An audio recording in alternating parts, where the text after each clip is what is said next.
To Pete and Hannah's watch list. I'm your host, Pete Mitchell. I'm here with my great co-host, Hannah. Hello, people. Hannah, we are here today for AFI Top 100, the revisited 10-year anniversary, and movie number 87, 12 Angry Men. Just to let people know I'm still sick. Yeah. It's been a week. I'm still sick. God damn it. So I apologise for my blowing of nose on previous podcasts. So, before we begin this lovely journey that is AFI Top 100, please tell the viewers and the listeners what they should do. Pretty please leave a like and subscribe to our channels. And leave a comment down below your favourite movie so far in the top 100 AFI list. And any of your feedback. Hit the notification button and you'll get great content like this one, including we interrupt regular programming where we looked at some Apple TV shows, which included the documentary on the Patriots and Masters of the Air. Next week we'll be diving back into Curb Your Enthusiasm as well. We also looked at two movies. We looked at Driveway Dolls and Zone of Interest, which continues our look at the Oscars of the year, which was included in movie news, and we also preview June Part 2. So a great week of content here on the channel, and it should be great next week because we're going to be reviewing June Part 2. Hannah, let's get on to the show. And number 87, 12 Angry Men, released in October 1957, did not make the first list. Oh, yeah, no, really? Did not make the first list. Interesting. Now, is this the first time you've seen it? No. You've seen it all before? Mostly. On reflection, when I was watching it again, yeah, I did think I did sit through it. Okay. I had to sit, it was through school. I sat through it. So you really hated this movie. No, I just, anything that you had to do for school, usually like there's some negative connotation because you had to do work for it.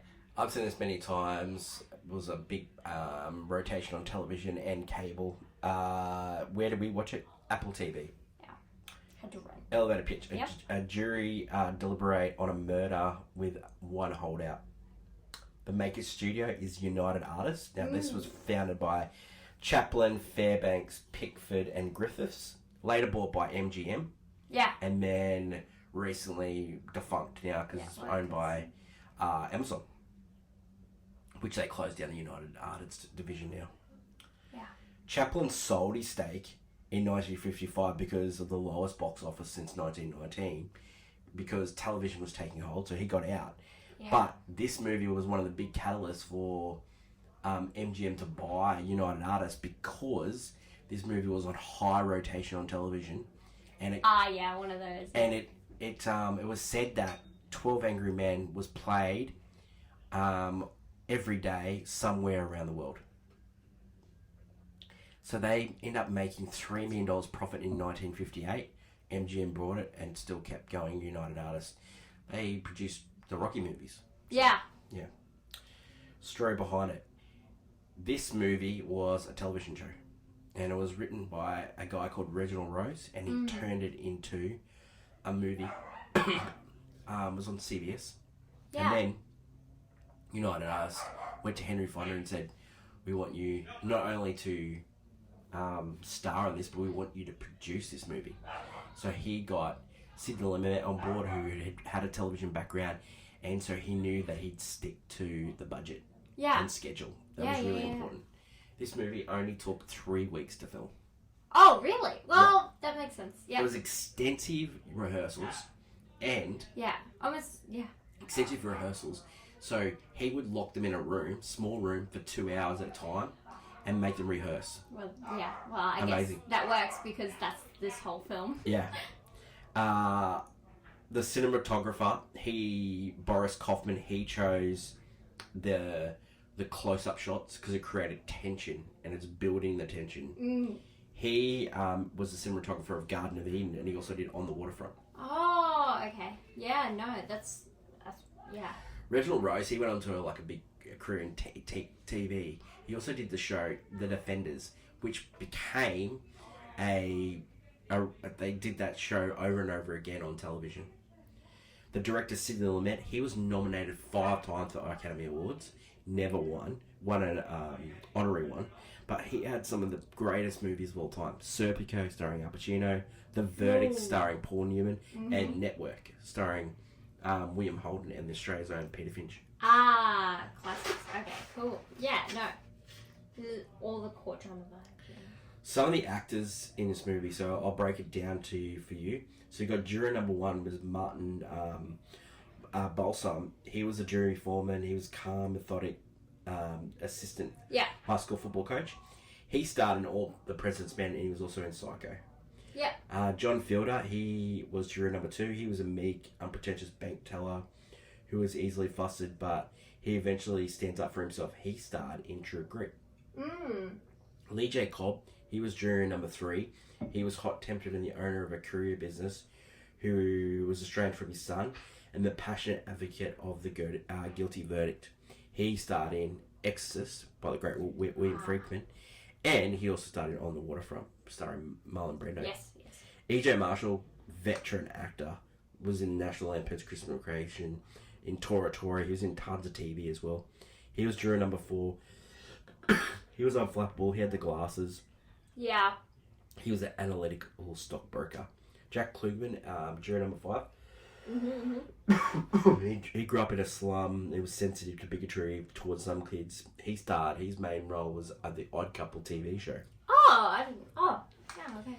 Edward Binns, he was juror number 6. He was a tough but principled, conscious house painter who objects to others, especially the elderly, from being abused. He starred in the great Alfred Hitchcock movie, North by Northwest.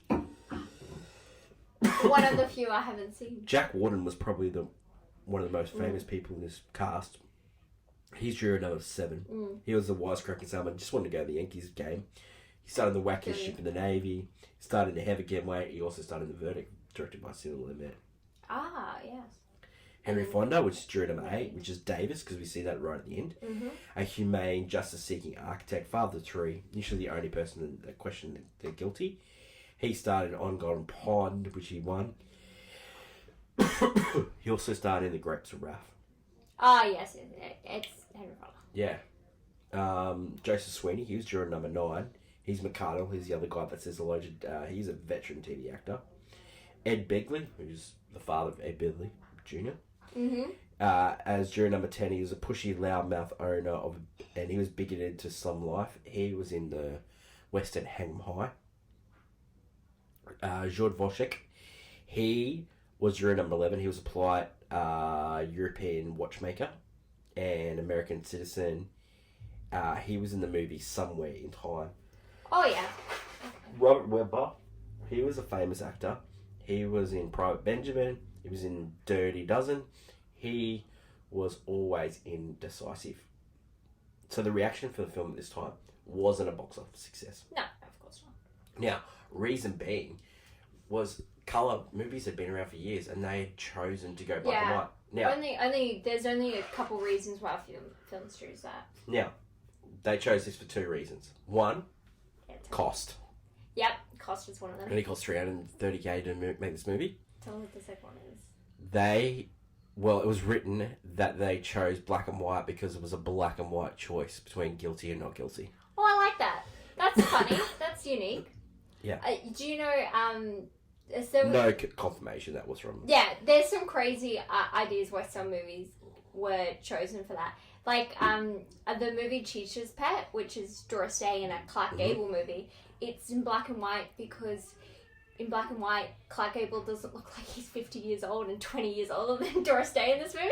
Yep. So always a good reason. I love those choices. Awards.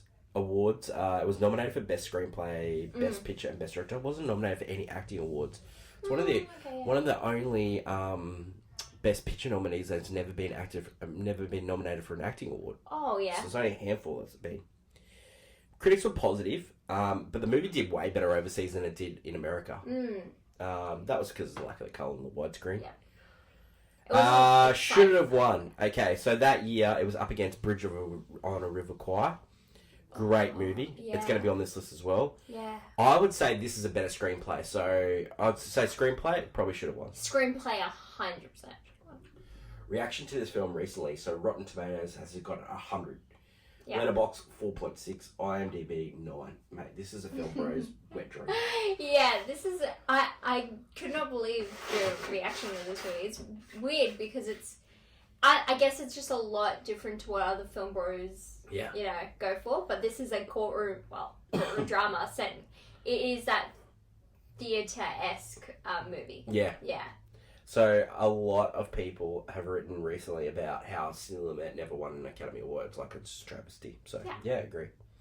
Another movie, they made this movie again, and they made it in the 90s, and it was directed by William Friedkin, who directed The French Connection. He also directed Exorcist. Oh, okay. That movie starred Jack Lemmon. It also starred Courtney B. Vance, starred Melissa Washington from from played Bubba in Bubba Gum. Oh, yeah. James Gandolfini.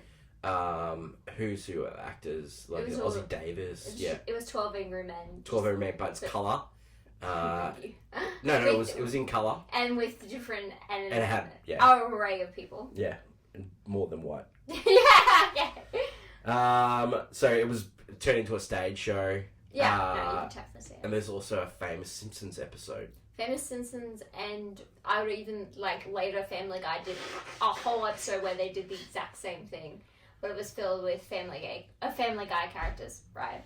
Homer was the holdout juror, but he had a different reason. Yes, because he found out that they get to stay in a hotel with Cable. Yes, and he started stealing stuff. Yep, and then he's staying with Skinner. Yeah, the odd couple. With the original odd couple. Yeah, well, it's funny. Shut up. Yeah. No, but it's a good twist on the idea. But do you have so every Thursday we do clickbait. At the moment, we're doing clickbait for Oscar nominees for this year because we're leading up to our Oscar show where we're going to do a live stream following the Oscars on TikTok and YouTube. Have you got any hot takes for clickbait this week?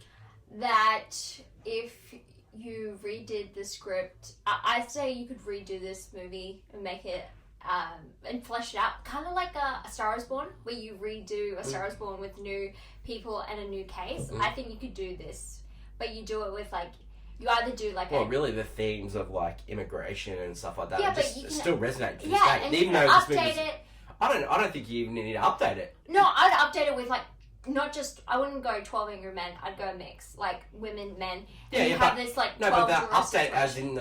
update is in the case, it's a case about an immigrant kid. Yeah, you don't. It hasn't you even don't changed. Update the grace, but I mean update the dialogue. I would have someone who's a brilliant writers on it.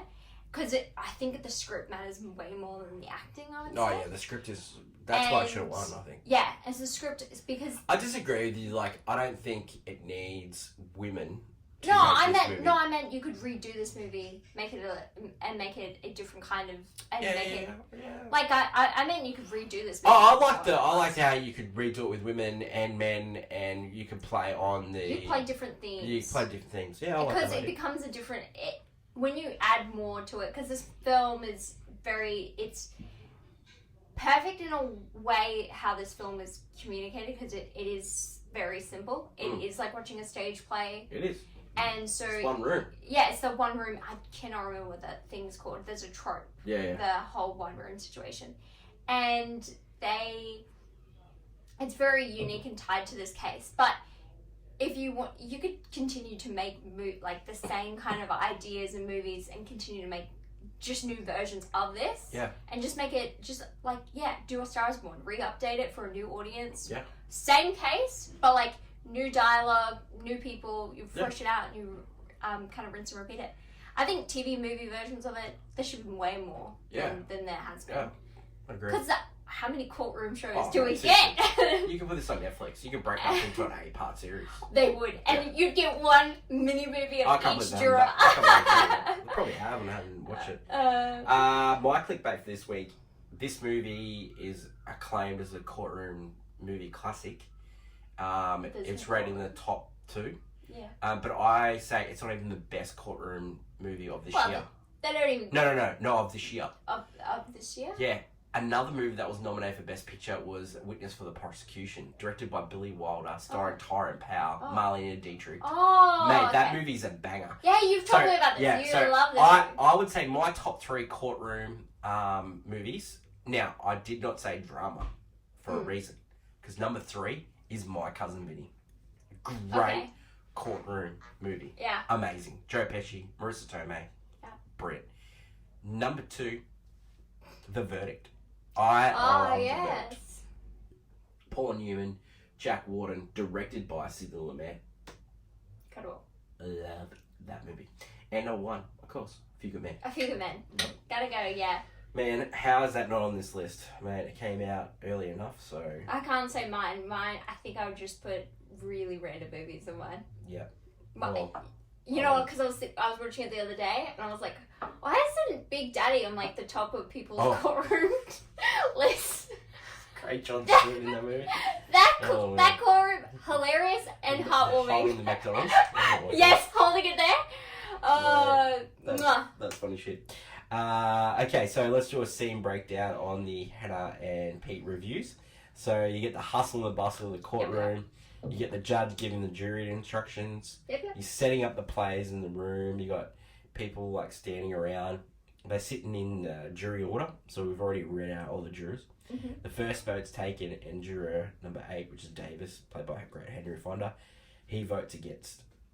Not guilty. And then explains why he voted not to quit. Now, he wasn't like saying that he's innocent. He was saying that I think there's some things we can talk about. It was the I don't know factor of it, and he just like wanted to break it down. Yeah.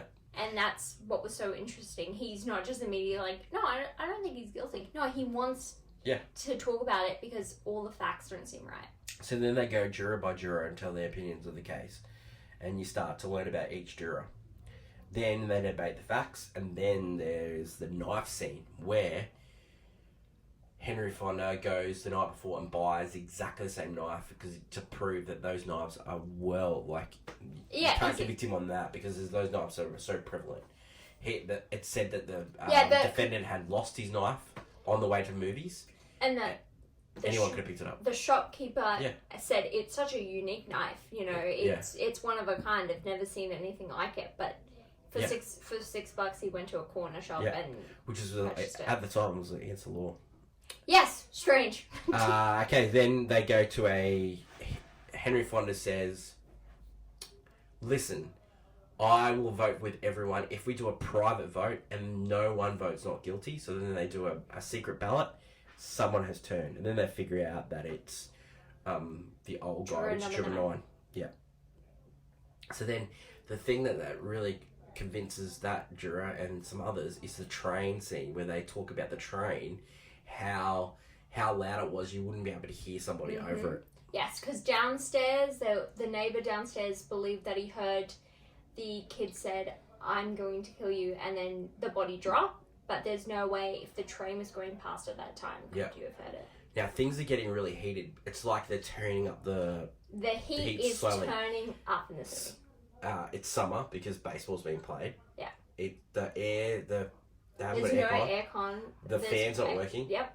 And it is really hot. Yeah. So they say I talked to the meteorologist or something that it's going to be the hottest day on record or something. Yep.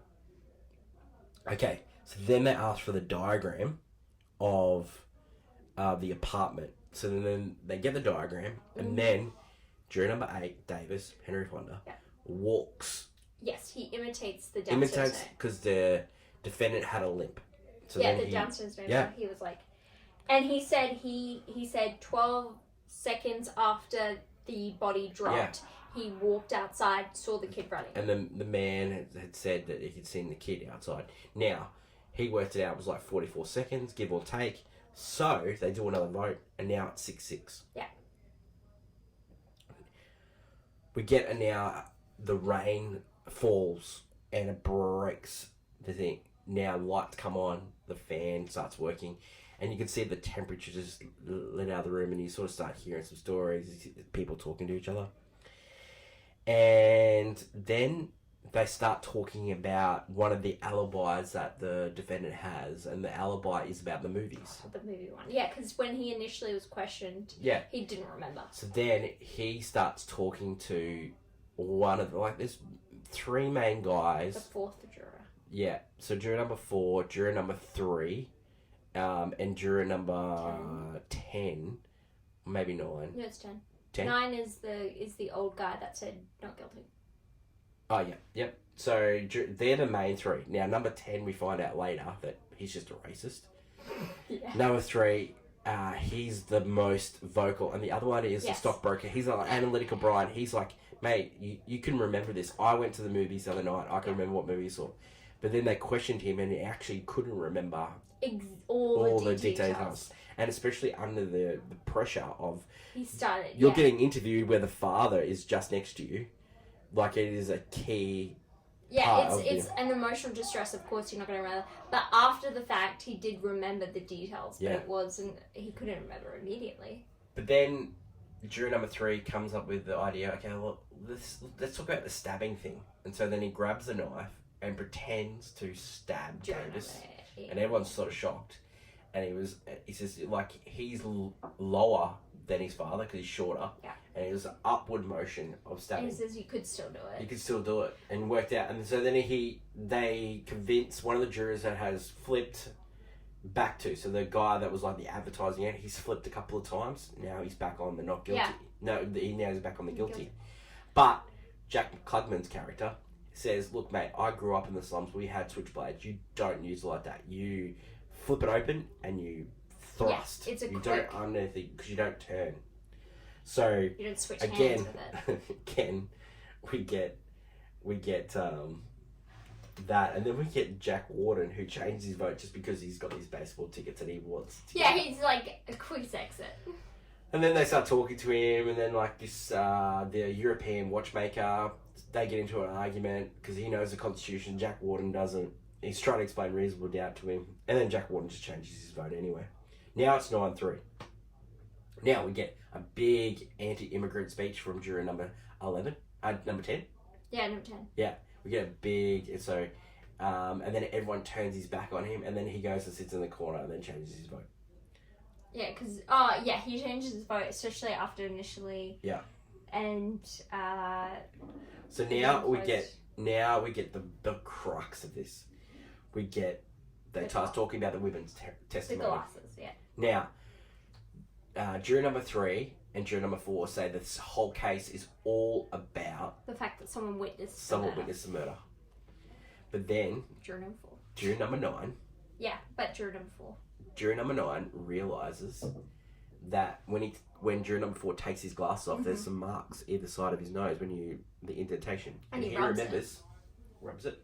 He remembers that the juror, the witness for the prosecution, she had those marks, and then they go through this convoluted way to say that she was trying to pretend she was younger than anything. She had glasses on, and that convinces juror number 4 that she would have, because you take your glasses off when you go to bed. There's no way she could see that guy from 40 metres away. Yeah. Flimsy, but yeah. It's all based on like of course she wouldn't. Yeah. So then, it's down to 1. It's down to juror number 3. Yeah. He's just angry, and he goes on a massive tirade, and tells him all these reasons. And basically, what it comes down to, he sees a picture of his son, rips the photo up, and it's just because of a father-son, disappointing the father. He had a spat with his own son. Yeah. He thought growing up he started hitting him, so he learned how to fight. The kid fought back 2 years ago and then left and never came back, and so he holds grudges against kids against their fathers basically. Yeah. So it was just really his own personal vendetta he was putting in here. So then he breaks down in tears, and then he decides to change his vote. Yeah. And then they go out, and then Davis and McCardle meet on the outside, and that's the end. It's strange that the whole movie, and you only notice it towards the end when music starts playing. Oh mate, we haven't had any music for the whole entire time. Yeah. I'd also like to go, there's no cuts in this entire movie. You are watching just here. If it was a movie made now, that you would see this courtroom. You would see these things that they saw in the courtroom. Yeah. You'd be watching that. Normally music creates tension, but this time it was all framing. It's all the framing. Yeah, it's how this movie is shot. The heat. Yeah. Okay, so let's go on to reasons 2. Acting is superb. The script's great. Yeah. Incredible. Yeah, I can see why this movie's on the list. Oh, yeah, no. I'd like to say another movie on this list, which is Do the Right Thing, also plays with the heat. So in this movie, they use heat as a way to turn up. Their emotions are on fire. You know, they keep losing it. And the same thing happened in Do the Right Thing, where it was the hottest day on record, and the whole street is like going a little bit crazier than the normal. So it's like that kind of thing. Yeah, perfect. Where these both films utilize that same technique in an interesting way. Amazing. Another reason to see this movie, I think it is like a really great, like, just it's kind of like a whodunit, because you don't initially when you hear all the facts, you're like, oh, the kid did it. And then as they're breaking down like the you know, but it couldn't have worked out if this happened and this like he's breaking it all down, and so you're like, or maybe he didn't do it, and so you don't know if he did or didn't, because we don't ever have that information. It's great. And then there's also the fact that you have this underlining, because one of them talks to Journal 8, and he's just saying, you know, what if at the end of it, what if he did just do it? Yeah. Yeah. And it's like that they don't know what they're playing with, and it's like this whole life and death situation on their hands. Yeah. But really, sometimes people get away with it, and sometimes, you know, people get convicted of things. And at the end of the day, they're just 12 guys. Yeah. Like, yeah. Reasons not to see this. I don't know. Reasons not to come down to just like, if you don't find like these things interesting, like, cause some like. Again, if it was a movie made nowadays, you would have a lot of cuts you would see the courtroom stuff, because for some people, just watching people talk is not interesting. But I find that this movie is done really well. It's good. It's a good movie for a rewatch. I really like it. I think it's done really well on reflection. Like, it is very entertaining. They all work really well. I think it is just well made. Another reason not to see this, it's A Few Good Men. And that goes on to my next thing. Does it deserve to be on the list? No. Why are you saying that? Did you like that? A Few Good Men should deserve to be on it. There are a lot of courtroom dramas that should have been on there.